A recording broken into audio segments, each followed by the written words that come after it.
네, 우리 사랑하는 계명교회 모든 여러분들 반갑습니다. 화요일인데 쉬는 날이니까 다들 말씀 안에서 잘 쉴 수 있기를 바라고 한번 말씀을 좀 살펴보도록 하죠. 그래도 이 부분을 좀 보고 다음 장 가는 게 좋을 것 같아서 14에서 18절입니다.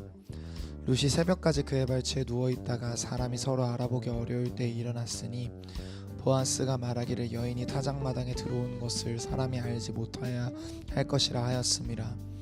보아스가 이르되 내 겉옷을 가져다가 그것을 펴서 잡으라 하매 그것을 펴서 잡으니 보리를 6번 되어 룻에게 지워주고 성읍으로 들어가니라.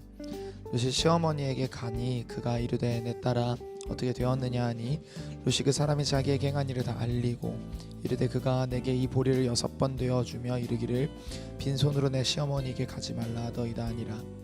이에 시어머니가 이르되 내 딸아 이 사건이 어떻게 될지 알기까지 앉아 있으라. 그 사람이 오늘 이 일을 성취하기 전에는 쉬지 아니하리라 하니라. 아멘. 어제 이제 봤듯이 굉장히 위험한 순종을 룻이 감당해냈고, 그리고 위험한 순종의 결과로 보아스는 한 가지 약속을 합니다. 그녀에게 고엘제도 즉 계대 결혼의 의무를 다하겠다라는 것들을 약속을 해요. 기업 물으는 자의 약속을 감당하겠다라고 합니다. 그런데 제가 어제도 나누었다시피 보아스는 1순위가 아니었어요. 그러다 보니까 그에게 있어서 이 문제를 해결하기 위한 어떤 과정이 필요했습니다. 그리고 그 과정에서 좀 강조되고 있는 것이 있다면 무엇이냐면 보리를 6번 되어 주었다는 거예요. 여러분들 이걸 2번이나 강조되고 있습니다. 그러니까 보아스가 6번 주었다고 하고 룻이 또 말하기를 보아스가 저에게 6번 되어 주었습니다 라고 말을 하고 있습니다. 이 두 가지가 좀 우리 가운데 시사하고 있는 바가 저는 분명하다라고 생각을 하는데, 첫 번째는 어떤 것이냐면 여러분들 6이라는 숫자가 가지고 있는 의미에 대해서 우리가 좀 잘 한번 생각을 해볼 필요가 있을 것 같아요. 왜냐하면 성경에서 흔히 완전수라고 얘기하는 숫자는 7입니다. 그러니까 하나님이 세상을 7일 만에 창조하셨고 6일 창조하시고 7일간 7일째 안식하셔서 그게 한 주가 되고 했던 것처럼 7일에 완전하셨기 때문에 안식을 누리셨다, 이런 것처럼요. 그러니까 7은 완전수에 가까워요. 그래서 마태복음의 족보도 7이라는 게 계속 반복된 것을 볼 수 있습니다.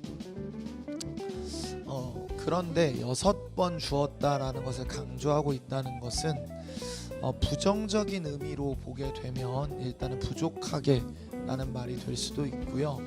그런데 이제 한 책에서도 제가 본 내용인데 긍정적으로 해석이 가능한 상황이다라고 할 수 있습니다. 이 사건이요. 그러니까 누군가에게는 그러니까 이 6이라는 숫자가 암시하고 있는 것은 무엇이냐면 이루어지지 않았지만 이루어지기를 기대하고 고대한다라는 의미가 담겨 있다라고 보는 것이 가장 타당할 것 같아요. 그러니까 이런 의미죠. 나오미가 이제 룻의 삶을 책임지기로 결정한 거잖아요. 죄송해요. 반대죠. 룻이 나오미의 인생을 책임지기로 결정을 했고, 그 이후에 지금 또 보아스가 룻의 인생을 책임지기로 결정을 했잖아요. 그 과정 속에서 6이라는 숫자가 강조하고 있는 것은 다른 게 아니라 아직 계대 결혼이 성취되진 않았지만 보아스의 열심으로 성취될 것을 보여준다라고 생각이 됩니다. 그러니까 이루어지진 않았지만 분명히 소망하게 하는 숫자가 6이라는 의미인 것 같아요. 그렇다면 여러분들, 보아스는 제가 볼 때 본문 안에서 하나님의 어떤 헤세드, 하나님의 사랑, 하나님의 성실하심을 이루어가는 어떤 인물이다라는 것들을 우리가 기억해 볼 때 저는 이것이 우리에게 주는 소망이 있다라고 생각합니다. 여러분, 우리의 삶 역시도요, 지금은 어떻게 보면 하나님이 6번 채워주신 것 같은 은혜를 누리면서 살 때가 되게 많은 것 같아요. 그러니까 하나님이 마지막 날에 부어주실 그 완전함에 비해서 우리가 지금 누리고 있는 그 어떤 것들은 매우 극히 일부라는 거죠. 그리고 그것들은 마지막에 분명히 하나님의 열심으로 완성되어질 것이라는 것을 우리로 하여금 기대하게 하는 것 같습니다. 그러니까 루세의 지금 상황을 나오미와 함께 어떻게 이해하고 있냐면, 분명히 그가 이룰 것이지만 그가 이룰 때까지 앉아서 기다리라 라고 말을 합니다. 그러니까 우리에게도 적용을 해보면, 우리가 살아내야 될 삶의 자리에서 살아내야 하지만 분명히 그가 이루실 것을 믿는 것이죠.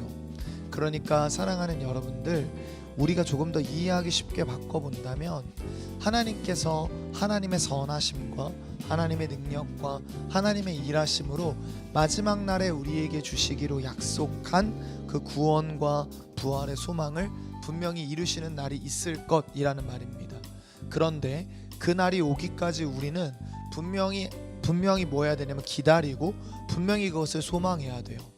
우리의 손에 주어주신 은혜와 우리의 손에 허락하신 삶이 아무것도 아닌 것처럼 취급해서도 아니 되고, 하나님께서 우리 가운데 분명히 은혜로 허락하신 것들을 바라보면서 나아가야 합니다. 그래서 여러분에게 소망하기는, 하나님께서 우리 삶에 주시고자 하는 것들이 분명히 있어요. 하나님이 우리 삶에 허락하시고자 하는 것들이 있고, 하나님이 우리 삶의 마지막 날에 이루시고자 하는 일들이 있음을 여러분이 좀 믿음으로 나아가는 하루였으면 좋겠습니다.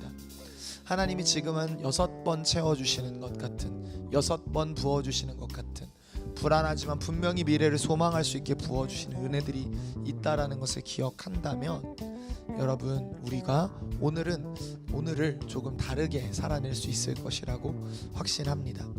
그래서 하나님이 6번 지금은 노를 허락하시고 있는 은혜를 가벼이 여기지도 말고, 그리고 미래에 부으실 은혜를 소망하며 오늘 하루를 살아낼 수 있는 우리가 되기를 주님의 이름으로 축복합니다. 기도할까요? 하나님 감사합니다. 하나님, 오늘 하루 또 우리가 현충일로서 하루를 좀 쉬고자 합니다.